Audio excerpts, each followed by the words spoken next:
Nous revoilà. Bienvenue à toi, l'ami, dans un nouvel épisode de Cinestory où je vais tenter de te raconter l'histoire du cinéma. Cette semaine dans Cinestory, tu es catastrophe, tu es comédie, tu es Christian Clavier, tu l'auras compris, tu es un film français.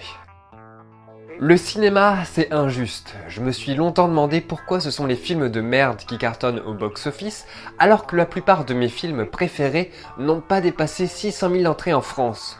Pourquoi est-ce que les films français sont-ils si nuls? Pour ceux qui ne seraient pas au courant des chiffres, sachez par exemple qu'en 2018, les deux plus gros succès sont français. Il s'agit des Tuches 3 et de La Ch'tite Famille. Je ne vais pas vous mentir, je les ai pas vus. Déjà parce que j'ai trouvé les Tuches 1 très médiocres.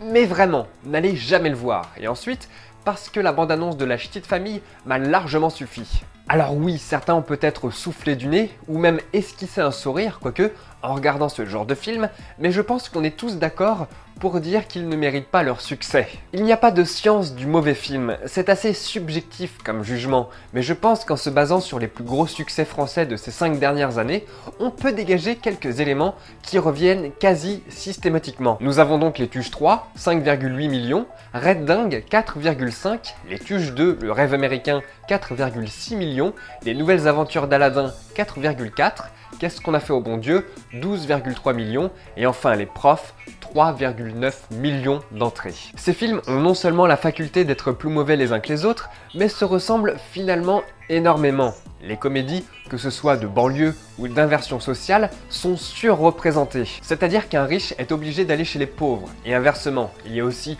les comédies d'imposture, où en gros un personnage est obligé de se faire passer pour un autre, et on distingue également un goût pour la blague raciste et misogyne. Des têtes d'affiche ultra médiatisées et très peu d'écriture. Sur ces 6 films, on compte 2 suites, 2 adaptations plus ou moins fidèles, et seulement 2 scénarios originaux. Cette recette se répète en boucle et c'est pour ça qu'on a l'impression de voir toujours les mêmes films. Et comme on me l'a fait souligner, le spectateur lambda cherche à rester dans sa zone de confort cinématographique. Il ne va pas chercher à découvrir ou à être surpris puisqu'il va au cinéma pour se détendre et pas, je cite, pour se prendre la tête. Toute la communication est axée sur ce genre de film, parce qu'on sait d'avance qu'ils feront du chiffre. Bon, ce que je viens de dire est à nuancer quand même. Quand un film vraiment pas terrible est sur le point de sortir, tout le monde sait qu'il n'est pas terrible. Les producteurs, les scénaristes, la presse, la critique, tout le monde. Et le box-office devient rapidement une excuse pour ce genre de film.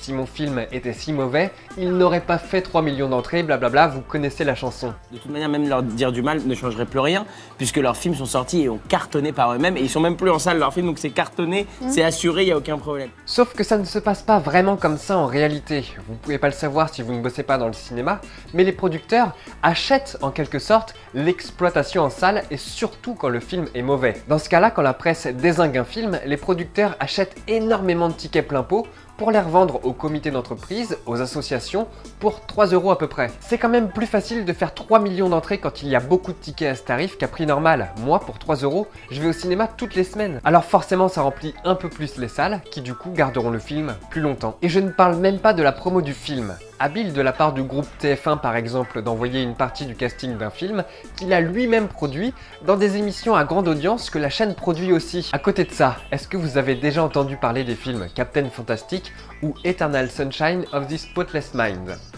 C'est possible parce que vous êtes des abonnés plutôt classe, mais faites un test autour de vous.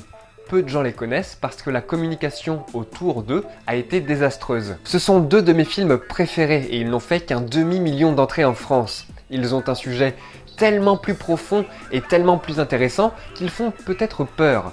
Peur de devoir, je cite, encore une fois, se prendre la tête au cinéma. Mettre en avant le discours abscon et la médiocrité, moi ça me saoule, voilà.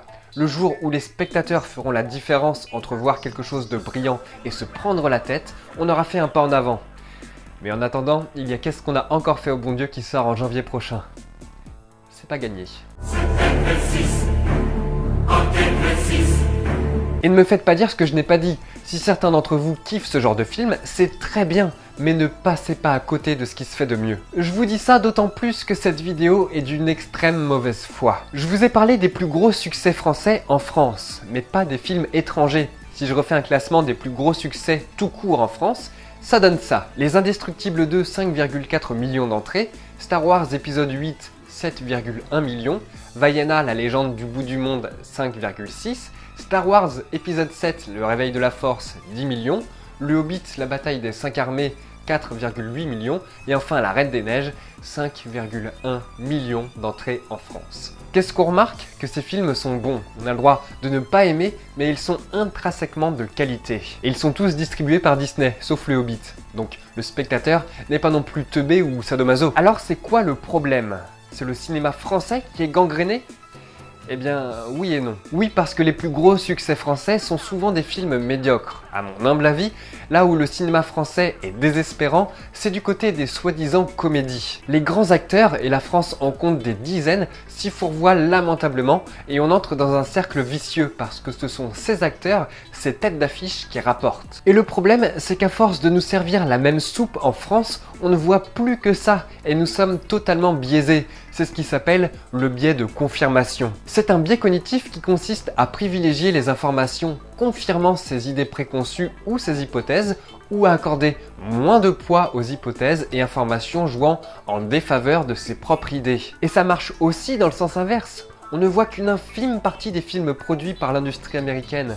Elle exporte ses meilleurs films, mais la grande majorité ne passe pas la frontière et sont même plutôt navrants. Ça n'enlève rien au fait que les comédies françaises de merde cartonnent au box-office, mais à force d'en parler, on en oublierait presque qu'il y a de bons films français. Moi tu parles là? Oh, c'est à moi que tu parles. Mec, c'est à moi qui parle, son cul. C'est à moi qui parle, putain. C'est à moi que tu parles comme ça, mec.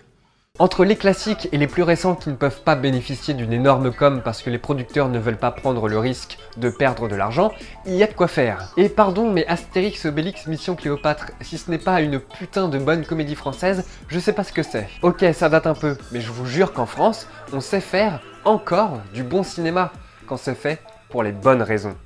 What a jerk!